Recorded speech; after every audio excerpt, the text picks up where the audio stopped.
Hi hello welcome back to ಮೊಹಾಲಾಗ್ಸ್ ಕನ್ನಡ. ಇವತ್ತು ಮಧ್ಯಾಹ್ನದಿಂದ ಲಾಗ್ ಮಾಡ್ತಾ ಇದ್ದೀನಿ. ಹಿಂದಿನ ಲಾಗಲ್ಲಿ ನಾನು ಹೊಲಕ್ಕೆ ಹೋಗಿ ಕಡ್ಲೆ ಪಲ್ಯ ತಂದಿದ್ನಲ್ಲ, ಅದನ್ನೇ ಮಾಡೋಣ ಅಂತ ಇವತ್ತು ಲಾಗ್ ಮಾಡ್ತಾ ಇದ್ದೀನಿ. ನಿಮಗೂ ತೋರಿಸ್ಬೇಕಂತ ವಿಡಿಯೋ ಮಾಡ್ಕೋತಾ ಇದ್ದೀನಿ. ಇಲ್ಲಿ ನೋಡ್ತಾ ಇರ್ಬೋದು ಕಡ್ಲೆ ಪಲ್ಯ. ಮೊದಲು ಆ ಕಡ್ಲೆ ಪಲ್ಯನ ಚೆನ್ನಾಗಿ ಜಾಡಿಸ್ಕೊಂಡು ತೊಗೋಬೇಕು, ಯಾಕಂದ್ರೆ ಅದ್ರೊಳಗೆ ಸಣ್ಣ ಸಣ್ಣ ಕೀಡಿ ಇರ್ತಾವೆ ನೋಡ್ರಿ. ಅದಕ್ಕೆ ನಾನು ಚೆಂದಾಗಿ ಎಲ್ಲನೂ ಜಾಡಿಸ್ಕೊಂಡು ತೊಗೊಂಡು ಒಂದು ಬೌಲೊಳಗೆ ಹಾಕ್ಕೊಳಕತ್ತೀನಿ. ಇಲ್ಲಿ ನೋಡ್ತಾ ಇರ್ಬೋದು ಎಲ್ಲಷ್ಟು ಜಾಡಿಸ್ಕೊಂಡು ತಗೋತಾ ಇದ್ದೀನಿ.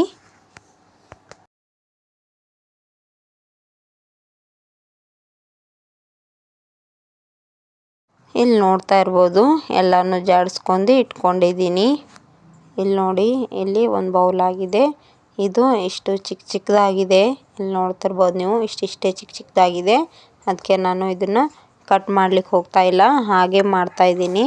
ಇದೇನಾದರೂ ಸ್ವಲ್ಪ ದೊಡ್ಡ ದೊಡ್ಡ ಕಡ್ಡಿ ಇತ್ತಂದರೆ, ಅಂದರೆ ಈಗ ಮಾರೋರೆಲ್ಲ ಮಾರ್ಕೆಟ್ನಲ್ಲಿ ಮಾರ್ತಾರಲ್ಲ, ಅವರೆಲ್ಲ ದೊಡ್ಡ ದೊಡ್ಡ ಕಡ್ಡಿನೇ ತೊಗೊಂಬರ್ತಾರೆ. ನಾವು ಹೊಲ್ದಾಗ ಹೋಗಿ ಕಡ್ದಿರೋದ್ರಿಂದ ಅಷ್ಟು ಚಿಕ್ಕ ಚಿಕ್ಕದಿತ್ತು, ನಾನು ಹಾಗೆ ಮಾಡ್ಕೋತಾ ಇದ್ದೀನಿ. ಇಲ್ಲಿ ನೋಡ್ತಿರ್ಬೋದು ಮೊದಲು ಒಂದು ಸ್ವಲ್ಪ ಬೆಳ್ಳುಳ್ಳಿ ಕುಟ್ಕೋತಾ ಇದ್ದೀನಿ. ಸ್ವಲ್ಪ ಅಂದರೆ ಒಂದು ಗಡ್ಡೆ ಫುಲ್ ತೊಗೊಂಡಿದ್ದೀನಿ. ಬೆಳ್ಳುಳ್ಳಿ ಎಷ್ಟು ಹಾಕ್ತೀವೋ ಅಷ್ಟು ಟೇಸ್ಟಿಯಾಗಿ ಬರುತ್ತೆ ಪಲ್ಯ. ಅದಕ್ಕೆ ನಾನು ಅಷ್ಟು ಬೆಳ್ಳುಳ್ಳಿ ತೊಗೊಂಡಿದ್ದೀನಿ.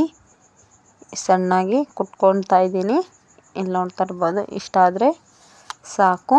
ಅಷ್ಟು ಎಲ್ಲ ಕುಟ್ಕೊಂಡು ತಗೊಂಡು ಈಗ ಅದಕ್ಕೆ ಸ್ವಲ್ಪ ಹಸಿಮೆಣ್ಸಿನ್ಕಾಯಿ ಹಾಕ್ಕೋತಾ ಇದ್ದೀನಿ. ನಮ್ಮ ಮನೇಲಿ ಸ್ವಲ್ಪ ಹಸಿಮೆಣ್ಸಿನ್ಕಾಯಿ ಖಾರ ತಿನ್ನೋದು ಸ್ವಲ್ಪ ಕಮ್ಮಿನೇ, ಅದಕ್ಕೆ ನಾನು ಸ್ವಲ್ಪ ಹಾಕ್ಕೋತಾ ಇದ್ದೀನಿ.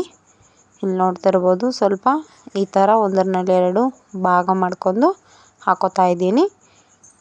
ಎಲ್ಲನೂ ಹಾಕ್ಕೊಂಡು ಸ್ವಲ್ಪ ಉಪ್ಪು ಹಾಕ್ಕೊಂಡು ಅದನ್ನು ಸಣ್ಣಾಗಿ ಕುಟ್ಕೋತಾ ಇದ್ದೀನಿ.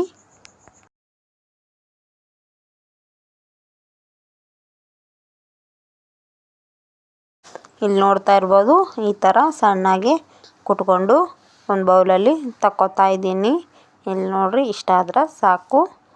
ಮತ್ತೀಗ ಗ್ಯಾಸ್ ಮೇಲೆ ಒಂದು ಪಾತ್ರೆ ಇಟ್ಕೋತಾ ಇದ್ದೀನಿ. ಅದಕ್ಕೊಂದು 2 ಚಮಚದಷ್ಟು ಎಣ್ಣೆ ಹಾಕ್ಕೋತಾ ಇದ್ದೀನಿ. ಇಲ್ಲಿ ನೋಡ್ತಿರ್ಬೋದು ನೀವು 2 ಸ್ಪೂನ್ ಎಣ್ಣೆ ಹಾಕ್ಕೊಂಡು ಅದಕ್ಕೀಗ ಆಗಲೇ ಕುಟ್ಕೊಂಡಿರೋ ಬೆಳ್ಳುಳ್ಳಿ ಹಾಕ್ತಾ ಇದ್ದೀನಿ. ಇಲ್ಲಿ ನೋಡ್ತಿರ್ಬೋದು ಬೆಳ್ಳುಳ್ಳಿ ಹಾಕಿ ಸ್ವಲ್ಪ ಕಲರ್ ಚೇಂಜ್ ಆಗೋವರೆಗೂ ಮಿಕ್ಸ್ ಮಾಡ್ತಾ ಇದ್ದೀನಿ. ಅಂದರೆ ಇದು ಸ್ವಲ್ಪ ರೆಡ್ ಕಲರ್ ಬರಬಾರ್ದು, ಹಾಗೆ ವೈಟ್ ಕಲರ್ ಇರುವಾಗಲೇ ಸ್ವಲ್ಪ ಆಗಲೇ ಕೂಟ್ಕೊಂಡು ಇಟ್ಕೊಂಡಿದ್ವಲ್ಲ ಹಸಿಮೆಣ್ಸಿನ್ಕಾಯಿ, ಅದನ್ನು ಹಾಕ್ಕೋತಾ ಇದ್ದೀನಿ. ಹಾಕ್ಕೊಂಡು ಚೆನ್ನಾಗಿ ಮಿಕ್ಸ್ ಮಾಡ್ಕೋತಾ ಇದ್ದೀನಿ. ಆ ಮೆಣಸಿನ್ಕಾಯಿ ಹಸಿ ಆಗಿರೋದ್ರಿಂದ ಹಸಿ ವಾಸನೆ ಹೋಗೋವರೆಗೂ ಸ್ವಲ್ಪ ನಿಧಾನ ಉರಿಲಿ ಮಿಕ್ಸ್ ಮಾಡ್ಕೋಬೇಕು. ಇಷ್ಟಾಗಿದೆ ಅನ್ನುವಾಗ ಈಗ ಕಡ್ಲೆ ಪಲ್ಯದೊಳಗೆ ಹಾಕ್ಕೊಂಡು ಮಿಕ್ಸ್ ಮಾಡ್ಕೋತಿದ್ದೀನಿ. ಇಲ್ಲಿ ನೋಡ್ತಿರ್ಬೋದು ಈಗ ಅಷ್ಟು ಕಡ್ಲೆ ಪಲ್ಯ ಇದ್ರೊಳಗೆ ಹಾಕ್ಕೊಂಡು ಮಿಕ್ಸ್ ಮಾಡ್ಕೋತಾ ಇದ್ದೀನಿ.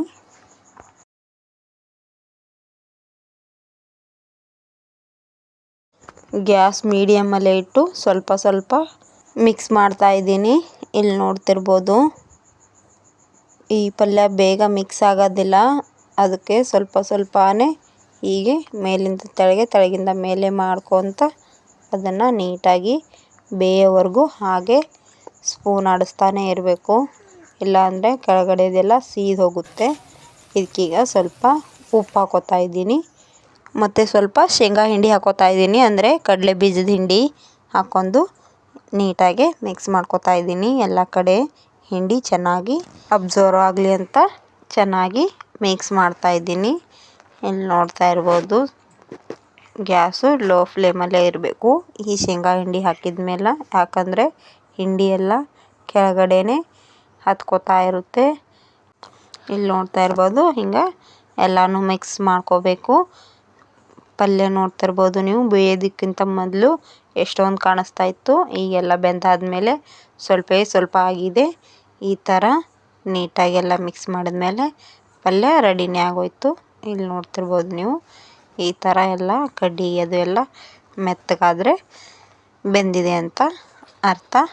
ಇದ್ರ ಮೇಲೆ ಲಿಡ್ ಕ್ಲೋಸ್ ಮಾಡಿ ಬೇಯಿಸಬಾರ್ದು, ಹಾಗೆ ಇಟ್ಟು ಬೇಯಿಸಬೇಕು, ಯಾಕಂದರೆ ಕಲರು ಸ್ವಲ್ಪ ಕಪ್ಪಾದಂಗೆ ಆಗುತ್ತೆ. ಅದಕ್ಕೆ ಲಿಡ್ ಕ್ಲೋಸ್ ಮಾಡ್ದೇ ಬೇಯಿಸಬೇಕು. ಈ ಕಡೆ ಕಡ್ಲೆ ಪಲ್ಯ ಜೊತೆ ಕಾಂಬಿನೇಷನ್ನು ಜೋಳದ ರೊಟ್ಟಿ ಮಾಡ್ತಾಯಿದ್ದೀನಿ. ಇಲ್ಲಿ ನೋಡ್ತಿರ್ಬೋದು ನೀವು ಜೋಳದ ಹಿಟ್ಟು ನಾದ್ಕೋತಾ ಇದ್ದೀನಿ. ಕಡ್ಲೆ ಪಲ್ಯ ಮತ್ತು ಜೋಳದ ರೊಟ್ಟಿ ಅಂತೂ ಬೆಸ್ಟ್ ಕಾಂಬಿನೇಷನು. 2 ರೊಟ್ಟಿ ಏನಾದರೂ ಉಣೋರಿದ್ರಂದರೆ ಕಡ್ಲೆ ಪಲ್ಯ ಮತ್ತು ಜೋಳದ ರೊಟ್ಟಿ ಸಂಗಟ 4 ರೊಟ್ಟಿ ಉಣ್ತಾರೆ ನೋಡ್ರಿ. ಅಷ್ಟು ಟೇಸ್ಟಿಯಾಗಿರ್ತದ. ಹಸಿ ಪಲ್ಯ ಅದರಲ್ಲೂ ಫ್ರೆಶ್ ಆಗಿರೋ ತಂದು ಮಾಡಿದ್ರೆ ಭಾಳ ಟೇಸ್ಟಿಯಾಗಿ ಬರ್ತದ. ಇಲ್ಲಿ ನೋಡ್ತಿರ್ಬೋದು ನೀವು ಜೋಳದ ರೊಟ್ಟಿ ಮಾಡತ್ತೀನಿ. ನಮ್ಮ ಕಡೆಗೆ ಏನು ಹೇಳೋದೇ ಬ್ಯಾಡ್ರಿ. ಮುಂಜಾನೆ ನಾಷ್ಟಕ್ಕೂ ರೊಟ್ಟಿ, ಮಧ್ಯಾಹ್ನ ಊಟಕ್ಕೂ ರೊಟ್ಟಿ, ಸಾಯಂಕಾಲದ ಊಟಕ್ಕೂ ರೊಟ್ಟಿ. ಒಟ್ಟಿನಲ್ಲಿ 3 ಟೈಮ್ ರೊಟ್ಟಿನೇ ಇರ್ಬೇಕು ನೋಡ್ರಿ ನಮ್ಮ ಕಡೆಗಂತೂ. ಇಲ್ಲಿ ನೋಡ್ತಿರ್ಬೋದು ನೀವು ರೊಟ್ಟಿ ಮಾಡ್ಲಾತ್ತೀನಿ. ರೊಟ್ಟಿ ಮತ್ತು ಕಡ್ಲೆ ಪಲ್ಯ ಅಂತೂ ತುಂಬ ಟೇಸ್ಟಿಯಾಗಿರ್ತದ. ನಾನು ಭಾಳ ದಿನನೇ ಆಯಿತು ಯೂಟ್ಯೂಬ್ಗೆ ವಿಡಿಯೋ ಅಪ್ಲೋಡ್ ಮಾಡಲಿಕ್ಕೆ ಆಗ್ತಾಯಿಲ್ಲ. ಯಾಕಂದರೆ ಸ್ವಲ್ಪ ಮನೆಯಲ್ಲಿ ಕೆಲಸ ಇರೋದರಿಂದ ನನಗೆ ವಿಡಿಯೋ ಮಾಡ್ಕೋತಾ ಇದ್ದೀನಿ, ಆದರೆ ಎಡಿಟಿಂಗ್ ಮಾಡಿ ಹಾಕಲಿಕ್ಕೆ ಆಗ್ತಾಯಿಲ್ಲ. ಮುಂದೆ ಯಾವುದಾದ್ರೂ ವ್ಲಾಗಲ್ಲಿ ಡೀಟೇಲಾಗಿ ಜೋಳದ ರೊಟ್ಟಿ ಹೇಗೆ ಮಾಡೋದು ಅಂತ ತೋರಿಸ್ತಾ ಇದ್ದೀನಿ. ಈಗ ಶಾರ್ಟ್ಕಟ್ಟಲ್ಲಿ ಹಾಕ್ತಾಯಿದ್ದೀನಿ ವಿಡಿಯೋ. ಇಲ್ಲಿ ನೋಡ್ತಿರ್ಬೋದು ನೀವು. ಚೆನ್ನಾಗಿ ನೀರು ಹಚ್ಚಿ ಸ್ವಲ್ಪ ನೀರು ಆರಿದ್ಮೇಲೆ ತಿರುವಿ ಹಾಕ್ಕೊಂಡು ತಗೊಂಡ್ರೆ ರೊಟ್ಟಿ ಭಾಳ ಸಾಫ್ಟಾಗಿ ಮೆತ್ತಗೆ ಆಗ್ತಾವೆ ನೋಡ್ರಿ. ಇಲ್ಲಿ ನೋಡ್ತಾ ಇರ್ಬೋದು, ನಿಮ್ಗೆ ತೋರಿಸೋದಕ್ಕೋಸ್ಕರ ಇದು ನಾನು ಚಿಕ್ಕದಾಗಿ ರೊಟ್ಟಿ ಮಾಡಿದ್ದೀನಿ. ನಾನು ಯಾವಾಗಲೂ ಸ್ವಲ್ಪ ದೊಡ್ಡವೇ ರೊಟ್ಟಿ ಮಾಡ್ತೀನಿ. ಅಂದರೆ ಹಂಚಿನ ತುಂಬ ರೊಟ್ಟಿ ಮಾಡಿ ತೆಗೆದುಬಿಡ್ತೀನಿ.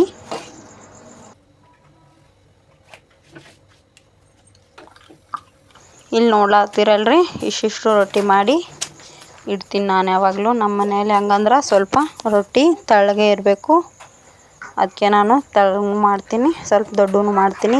ಈ ಥರ ಈಸಿ ಮೆಥಡಲ್ಲಿ ಹೇಗೆ ರೊಟ್ಟಿ ಮಾಡೋದಂತ ಮುಂದಿನ ವ್ಲಾಗಲ್ಲಿ ಅಪ್ಲೋಡ್ ಮಾಡ್ತೀನಿ. ಇಲ್ಲಿ ನೋಡ್ತಿರ್ಬೋದು ನೀವು ರೊಟ್ಟಿ ಎಷ್ಟು ಚೆನ್ನಾಗಿ ಎಷ್ಟು ವೈಟಾಗಿ ಮತ್ತು ಮೆತ್ತಗೆ ಆಗ್ಲತ್ತಾವಂತ. ಇಲ್ಲಿ ನೋಡ್ರಿ, ಮತ್ತು ಹೊಟ್ಟಿನೂ ಉಬ್ಬಿ ಬರ್ತಾವ ಈ ಥರ ಮಾಡಿದ್ರೆ.